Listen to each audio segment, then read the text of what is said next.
Hi, folks. Thanks for joining me for another regathering update.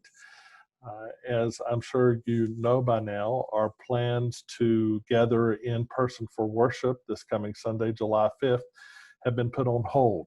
We will not be offering the option to worship in person on campus this Sunday.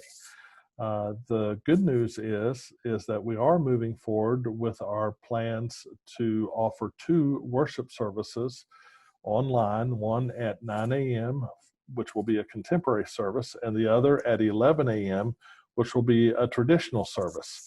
If you're unable to join us at those times, of course, those worship services are available for you throughout the week. So please do join us this Sunday morning or later in the week so that we might worship together. Some of you may be wondering about adult Sunday school classes. So we had opened our building for the adult Sunday school classes to meet on the campus, either in a room or outside, should they so choose. We're still allowing that to go forward. That's each class will make their own decisions about whether they will meet or not on our campus. There are two questions that I think should be answered. The first one is kind of self-evident. People haven't been asking us this question as much as they have been asking the second question. And the first question is, why put a hold on gathering for worship?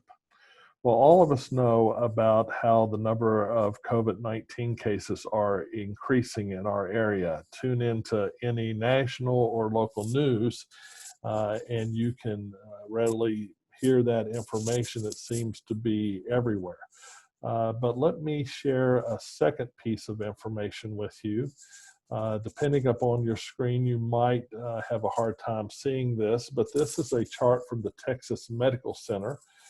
These blue bars represent the number of tests that were performed each week. The red line represents the percentage of tests that came back as positive. So back here when we made our decision to open for worship on July 5th, we were looking at pretty low percentages of COVID-19 tests turning out to be positive. But about 4 weeks ago, well, 5 if you look at this, and then we dropped off, and then we saw this rapid increase. About 4 weeks ago, 3.6% of the people tested for COVID-19 were positive. 3 weeks ago, 7.6% came back positive. 2 weeks ago, 10.3% of the people who tested for COVID-19 turned out to have COVID-19.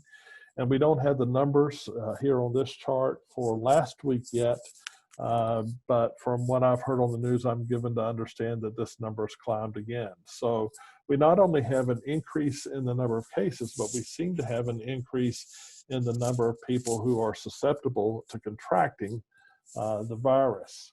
So considering that, considering the number of cases, considering the guidance that we were receiving from our bishop, considering the guidance that we were hearing from medical experts, in good conscience, we could not go forward with our worship service. That was very difficult emotionally to make that decision. Intellectually, it wasn't at all. We care for our congregation, and the risk of exposure and contagion was just too great for us to think about gathering a large group of people or even making that possible for those who would choose to come back.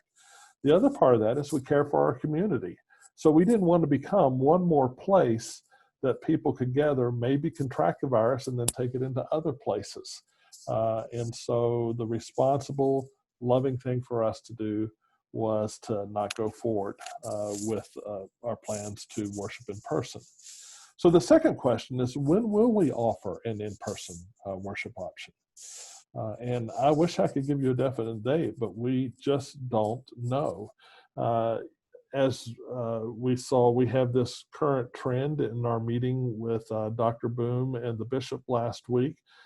Dr. Boom, the CEO of Methodist Hospital Systems, indicated that he believes that we are at the very least 2 weeks away. So I guess that makes it about a week and a half now from this current surge peaking.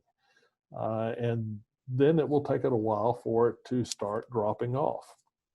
Well, he didn't mention this. Well, he did mention that the surge, in part, is a result of of the way that people gathered and behaved at around the Memorial Day weekend.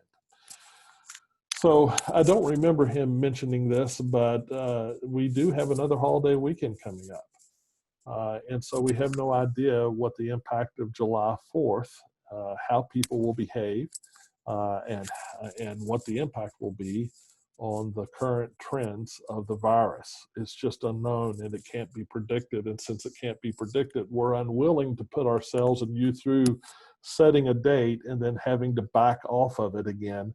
And go through that cycle of getting our hopes built up only to not be able to go forward. We know that we will gather in person one day, and we will do it soon.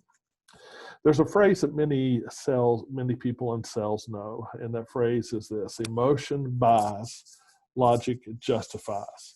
And what they mean is everybody is prone to making an emotional decision. Most of our decisions are largely driven by our emotions, and we then go out to find logical reasons to justify and support that emotional decision. And we do that without even realizing that that's what we do. So we want to protect ourselves against that. We want to be data-driven in our decision to return to worship and not emotionally driven. All of us are desperate for some return to normalcy. All of us are desperate. I would even dare say some of the introverts among us are desperate to have a chance to gather with other people.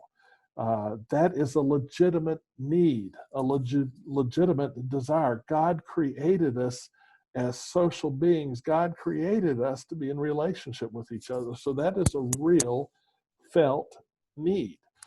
At the same time, right now, we have to be wise about how and when we gather again so as not to expose ourselves and others to unnecessary risk. You know, the numbers supported our decision when we made it earlier, supported our decision when we made it, set a target date of July 5th for reopening worship. And then the numbers from the surge supported our decision to put a pause on our reopening for worship.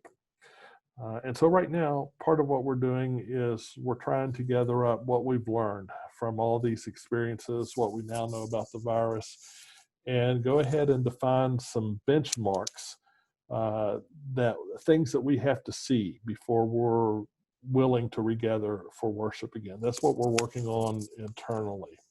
The good news is since we were geared up for opening worship this coming Sunday, we should be able to make that decision and open pretty quickly once we do. And of course, we'll keep you posted on all those things.